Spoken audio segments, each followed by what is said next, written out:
پاکستان کو آزاد ہوئے اس ماہ 76 سال مکمل ہو جائیں گے۔ ان 76 سالوں میں پاکستان نے کئی نشیب و فراز دیکھے اور انہی 76 سالوں میں پاکستان میں 3 مارشل لا نافذ کیے گئے۔ پہلا martial law general Ayub Khan نے لگایا۔ جنرل یحییٰ خان کا مارشل لا دراصل ایوب خان کے مارشل لا کا ہی حصہ تھا، جبکہ دوسرا مارشل لا جنرل ضیاء الحق نے لگایا اور تیسرا martial law general Pervez Musharraf نے نافذ کیا۔ آج کی اس ویڈیو میں ہم ذکر کریں گے پاکستان میں نافذ ہونے والے پہلے مارشل لا کی، کہ آیا پہلا مارشل لا کن وجوہات کی بنا پر نافذ کیا گیا، اور کیا اس مارشل لا میں صرف جنرل ایوب خان ہی ذمہ دار تھے یا ان کے علاوہ کوئی اور بھی ذمہ دار تھا۔ اپنی بات کا آغاز ایوب خان کی اپنی کتاب فرینڈز ناٹ ماسٹرز سے کرتے ہیں، جس میں ایوب خان لکھتے ہیں کہ میں 5 اکتوبر 1958 کو کراچی پہنچا اور سیدھا پاکستان کے صدر اسکندر مرزا سے ملنے چلا گیا۔ وہ لان میں بیٹھے ہوئے تھے اور شدید مایوس تھے۔ میں نے پوچھا کیا آپ نے اچھی طرح سوچ بچار کر لیا ہے؟ تو سکندر مرزا نے جواب دیا، ہاں میں نے اچھی طرح سوچ لیا ہے۔ ایوب خان نے جواباً پوچھا کیا اس کے سوا کوئی اور چارہ نہیں؟ سکندر مرزا نے جواب دیا، نہیں، اس کے سوا اور کوئی چارہ نہیں۔ ایوب خان لکھتے ہیں کہ میں نے سوچا کہ یہ کتنی بدقسمتی کی بات ہے کہ حالات ایسے موڑ تک پہنچ چکے ہیں کہ یہ سخت اقدام اٹھانا پڑ رہا ہے، لیکن ہمارے لیے اس سے کوئی رائے فرار نہیں تھی، کیونکہ یہ ملک بچانے کی آخری کوشش تھی۔ اس ساری گفتگو کے 2 دن بعد 7 اور 8 اکتوبر 1958 کی درمیانی رات پاکستان کے پہلے صدر سکندر مرزا نے آئین معطل، اسمبلیاں تحلیل اور سیاسی جماعتیں قلعدم قرار دے کر ملک کی تاریخ کا پہلا مارشل لا نافذ کر دیا اور اس وقت کے آرمی چیف ایوب خان کو مارشل لا ایڈمنسٹریٹر مقرر کر دیا۔ چونکہ یہ پہلی کوشش تھی، اس لیے اس اولین مارشل لا میں میرے عزیز ہم وطنوں وغیرہ کے عنوان سے ریڈیو پر کوئی تقریر نہیں ہوئی، بس ٹائپ رائٹر پر لکھا ایک فیصلہ رات 10:30 بجے سائیکلو سٹائل کر کے اخباروں کے دفتروں اور سفارت خانوں کو بھیج دیا گیا۔ البتہ یہ ضرور ہوا کہ چند فوجی دستے احتیاطاً ریڈیو پاکستان اور ٹیلی گراف کی عمارت کو گھیرے میں لینے کے لیے بھیج دیے گئے، تاکہ اگر کسی کے دل میں ابھی بھی جمہوریت کی آگ زندہ ہے تو اس کو بجھایا جا سکے۔ سکندر مرزا کا یہی وہ فیصلہ تھا جس نے ملک پر ایسی سیاہ رات طاری کر دی جس کے کالے سائے آج 76 سال بعد بھی پاکستان سے جھٹ نہیں سکے۔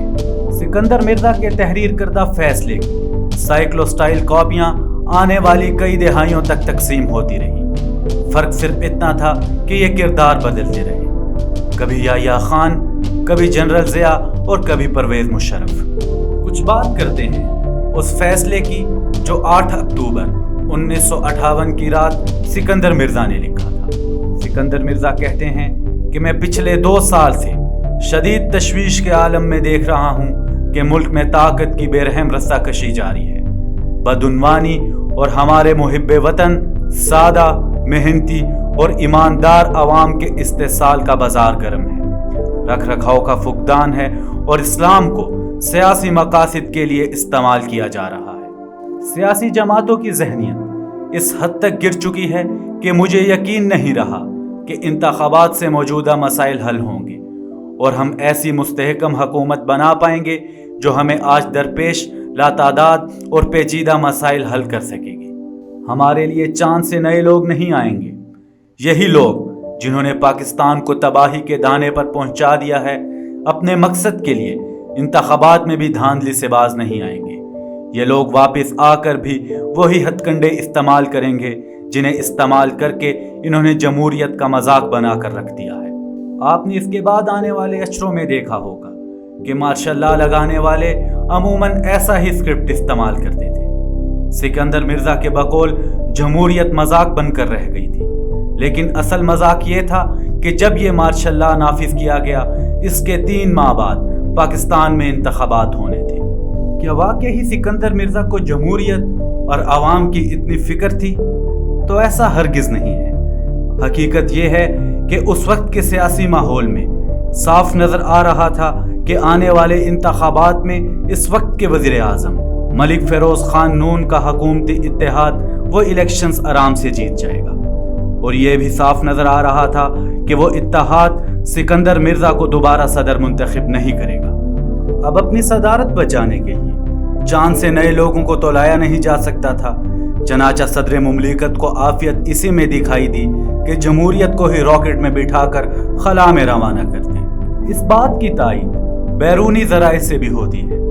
مارشل لاء کے نفاذ سے کچھ ہی عرصہ قبل برطانوی ہائی کمشنر الیگزینڈر سائمن نے اپنی حکومت کو جو مراسلہ بھیجا، اس میں درج تھا کہ صدر پاکستان سکندر مرزا نے انہیں بتایا ہے کہ اگر انتخابات کے بعد تشکیل پانے والی حکومت میں ناپسندیدہ عناصر موجود ہوئے تو وہ اس میں مداخلت کریں گے۔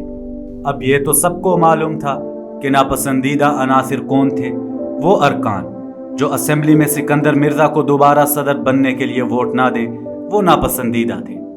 سکندر مرزا کو جمہوریت اور آئین کا کس قدر پاس تھا، اس کی مثال ان کے سیکرٹری قدرت اللہ شہاب کی زبانی ملتی ہے۔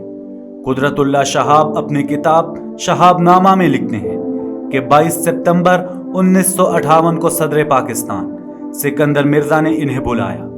ان کے ہاتھ میں پاکستان کے آئین کی ایک جلد تھی۔ انہوں نے اس کی طرف اشارہ کر کے کہا کہ تم نے اس ٹریش کو پڑھا ہے جس آئین کے تحت حلف اٹھا کر وہ کرسی صدارت پر براجمان تھے؟ اس کے متعلق ان کی زبان سے ٹریش کا لفظ سن کر میرا منہ کھلا کا کھلا رہ گیا۔ 23 مارچ 1956 کو منظور ہونے والی جس آئین کو سکندر مرزا نے کوڑا قرار دیا، وہ آئین پاکستان کی دستور ساز اسمبلی نے انہی کی ولولہ انگیز قیادت میں تیار کیا۔ اس آئین کے تحت پاکستان برٹش ڈومین سے نکل کر ایک خود مختار ملک کی حیثیت سے ابھرا تھا، اور اسی آئین نے پاکستان کو اسلامی جمہوریہ قرار دیا تھا۔ لیکن اس آئین میں کچھ مسئلے تھے۔ اس آئین کے تحت صدر کا عہدہ وزیر اعظم سے برتر قرار دیا گیا، اور اس میں 58(2)B قسم کی کچھ ایسی شک ڈالی گئی کہ صدر وزیر اعظم کو کسی بھی وقت گھر بھیج سکتا ہے۔ سکندر مرزا نے اس آئینی شک کی تلوار سے ایسے وار کیے کہ اس کی زد میں 5 وزرائے اعظم آ گئے: محمد علی بوگرا، چودھری محمد علی، حسین شہید سہروردی، آئی چندرگر، اور ان کے 5ویں شکار ملک فیروز خان نون بنے۔ اور یہ سب کچھ صرف 3 سال کی قلیل مدت میں کیا گیا۔ پاکستانی وزرائے اعظم کی اس میوزیکل چیئر کے بارے میں ہندوستان کے وزیر اعظم جواہر لال نہرو سے منسوب یہ فقرہ اکثر دہرایا جاتا ہے کہ میں تو اتنی جلدی دھوتیاں نہیں بدلتا جتنی جلدی پاکستانی وزیر اعظم بدل لیتے ہیں۔ سکندر مرزا کی محلاتی سازشوں کی ایک جھلک ایک بار پھر شہاب نامہ میں دکھائی دیتی ہے۔ قدرت اللہ شہاب لکھتے ہیں کہ سکندر مرزا کو گورنر جنرل بنے صرف 3 روز ہوئے تھے کہ شام 5 بجے مجھے گھر پر مسٹر سہروردی نے ٹیلی فون کر کے پوچھا کہ پرائم منسٹر کے طور پر میرا حلف لینے کے لیے کون سی تاریخ مقرر ہوئی ہے۔ یہ سوال سن کر مجھے بہت تعجب ہوا، کیونکہ مجھے اس متعلق کچھ بھی معلوم نہیں تھا۔ یہی بات میں نے ان کو بھی بتا دی تو وہ غصے میں بولے کہ تم کس طرح کے نکمے سیکرٹری ہو، فیصلہ ہو چکا ہے، اب صرف تفصیلات کا انتظار ہے۔ فوراً گورنر جنرل کے پاس جاؤ اور حلف لینے کی تاریخ اور وقت معلوم کر کے مجھے خبر دو، میں انتظار کروں گا۔ مجبوراً میں سکندر مرزا کے پاس گیا اور وہ اپنے چند دوستوں کے ساتھ تاش کھیلنے میں مصروف تھے۔ موقع پا کر میں انہیں کمرے سے باہر لے گیا اور انہیں سہروردی والی بات بتائی۔ یہ سن کر وہ خوب ہنسے اور اندر جا کر اپنے دوستوں سے بولے، تم نے کچھ سنا؟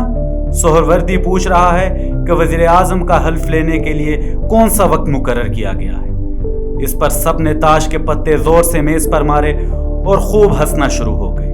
اس کے بعد گورنر جنرل نے مجھے کہا کہ میری طرف سے تمہیں اجازت ہے کہ تم سہروردی کو بتا دو کہ حلف کی تقریب پرسوں منعقد ہوگی اور چودھری محمد علی وزیر اعظم کا حلف اٹھائیں گے۔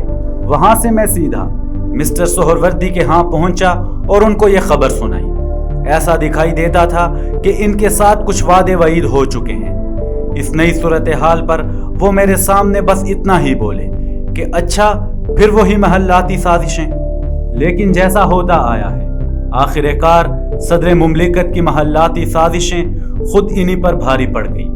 سکندر مرزا نے نہ صرف سفارش کر کے جونیئر افسر ایوب خان کو آرمی چیف لگوایا تھا، بلکہ ماشاء اللہ سے صرف 3 مہینے پہلے ان کی مدت ملازمت میں 2 سال کی توسیع بھی کی تھی۔ اسی ایوب خان نے ماشاء اللہ کے 20 دن کے اندر اندر سکندر مرزا کو جہاز میں بٹھا کر کوئٹہ اور پھر برطانیہ بھجوا دیا۔ ایسا ہی کام ذوالفقار علی بھٹو کے ساتھ جنرل ضیاء نے کیا اور پرویز مشرف نے نواز شریف کے ساتھ کیا، کیونکہ یہ بھی تاریخ کا حصہ ہے کہ جو جس کو آرمی چیف لگاتا ہے وہ اسی کے قدموں تلے سے قالین کھینچ لیتا ہے۔ آخر کار کون تھا یہ سکندر مرزا جس نے پاکستانی وزارت عظمیٰ کو دھوتی بنا کر رکھ دیا تھا؟ اس کے تعارف میں سب سے پہلے جو بات کہی جاتی ہے وہ یہ ہے کہ سکندر مرزا میر جعفر کا پڑپوتا تھا، وہی میر جعفر جس نے 1757 میں پلاسی کے میدان میں بنگال کے حکمران سراج الدولہ کی انگریزوں کے ہاتھوں شکست میں کلیدی کردار ادا کیا۔ اسی سکندر مرزا کے صاحبزادے ہمایوں مرزا نے ایک کتاب لکھی، فرام پلاسی ٹو پاکستان، جس میں اس نے حیرت انگیز طور پر کچھ اور ہی کہانی بیان کی۔ ہمایوں مرزا نے سراج الدولہ کو بدمزاج اور بے رحم ٹھہراتے ہوئے لارڈ کلائیو کے ہاتھوں شکست کا ذمہ دار خود انہی کو قرار دے دیا، تو دوسری طرف یہ عجیب و غریب مماثلت ڈھونڈی کہ جن لوگوں نے سراج الدولہ کو تخت پر بٹھایا تھا انہی کے ساتھ نوجوان حکمران نے بے وفائی کی۔ اور وہ آگے چل کر لکھتا ہے کہ اس جنگ کے تقریباً ٹھیک 200 سال بعد بنگال کی تاریخ کراچی میں دہرائی گئی اور میر جعفر کے پڑپوتے سکندر مرزا جس نے ایوب خان کو پروان چڑھایا تھا، اسی نے اپنے محسن کے سر سے تاج کو چھین لیا۔ سکندر مرزا نے امپیریل ملٹری اکیڈمی سے تربیت حاصل کی، لیکن پاکستان لوٹنے کے بعد انہوں نے فوج میں پولیٹیکل افسر بھرتی ہو گئے۔ پاکستان بننے کے بعد لیاقت علی خان نے اسے وزیر دفاع مقرر کیا۔ جب گورنر جنرل غلام محمد نے بوجہ صحت خرابی استعفیٰ دے دیا تو ان کی جگہ سکندر مرزا گورنر جنرل بن گئے، اور اس کے بعد جو کچھ ہوا وہ تاریخ کا حصہ ہے۔ 7 اکتوبر کو ماشاء اللہ نافذ کرنے کے بعد سکندر مرزا کو جلد ہی احساس ہو گیا تھا کہ آئین معطل کر کے اور اسمبلیاں تحلیل کر کے انہوں نے در حقیقت وہی شاخ کاٹ ڈالی ہے جس پر ان کا قیام تھا۔ چنانچہ سکندر مرزا کے 7 اور 27 اکتوبر کے درمیانی 20 دن بڑے مصروف گزرے۔ اس دوران انہوں نے پہلے تو فوج کے اندر ایوب مخالف دھڑوں کو شہ دے کر ایوب خان کا پتہ صاف کرنے کی کوشش کی۔ جب اس میں ناکامی ہوئی تو 24 اکتوبر کو ایوب خان کو چیف مارشل لا ایڈمنسٹریٹر کے عہدے سے ہٹا کر وزیر اعظم بنا ڈالا، لیکن ایوب خان کو سکندر مرزا کی سازشوں کی اطلاع ملتی رہی۔ وہ فرینڈز ناٹ ماسٹرز میں لکھتے ہیں کہ ہمیں اطلاع ملی کہ ان کی بیوی ناہید مرزا ان سے ہر وقت لڑتی جھگڑتی رہتی ہیں کہ جب تم نے ایک غلطی کر ہی دی ہے تو اب ایوب کا بھی صفایا کر دو۔ میں ان کے پاس گیا اور کہا، آپ کیا چاہتے ہیں؟ سنا ہے کہ آپ فوجی افسروں کی گرفتاری کے حکم دیتے پھر رہے ہیں۔ سکندر مرزا نے تردید کی کہ آپ کو غلط اطلاع مل رہی ہے۔ میں نے کہا، دیکھیے، یہ عیاری اور چال بازی ختم کیجئے، ہوشیار رہیے، آپ آگ سے کھیل رہے ہیں۔ ہم سب آپ کی وفاداری کا دم بھرتے ہیں اور پھر آپ ایسی شرارتیں کیوں کر رہے ہیں؟ اب ایوب خان نے بھی سوچنا شروع کر دیا تھا کہ جب آئین ہی نہیں رہا، اسمبلیاں رہی نہیں، تو صدر کا عہدہ کس کام کے لیے؟ آئینی شاخ تو نہیں تو پھر صدارتی آشیانہ کیسا؟ 27 اکتوبر کی رات جنرل برکی، جنرل اعظم اور جنرل خالد شیخ سکندر مرزا کے گھر پہنچ گئے۔ ملازموں نے بہت سمجھایا کہ اس وقت صاحب آرام کر رہے ہیں، لیکن جرنیل اتنی آسانی سے کہاں ٹلتے ہیں۔ انہوں نے سلیپنگ گاؤن میں ہی صدر سے پہلے ٹائپ شدہ استعفے پر دستخط لے لیے اور کہا، اپنا سامان اٹھا لیں، آپ کو ابھی اسی وقت ایوان صدر سے نکلنا ہوگا۔ سکندر مرزا نے اپنے عہدے کے بارے میں کچھ بحث کرنے کی کوشش کی، لیکن بیگم ناہید مرزا ایک بار پھر زیادہ معاملہ فہم ثابت ہوئی اور انہوں نے صرف اتنا پوچھا، مگر میری بلیوں کا کیا ہوگا؟ سکندر مرزا کو پہلے کوئٹہ بھیجا گیا اور وہاں سے انگلینڈ جلا وطن کر دیا گیا، جہاں پر ان کا انتقال ہوا۔ اس ساری تاریخی دستاویز سے یہ معلوم ہوتا ہے کہ پاکستان میں پہلا مارشل لا لگانے کی ذمہ دار صرف اور صرف سکندر مرزا تھے۔ اور انہوں نے ہی جرنیلوں کو اقتدار کی وہ راہ دکھائی جس کی تلاش میں آج بھی بہت سے جرنیل پھر رہے ہیں۔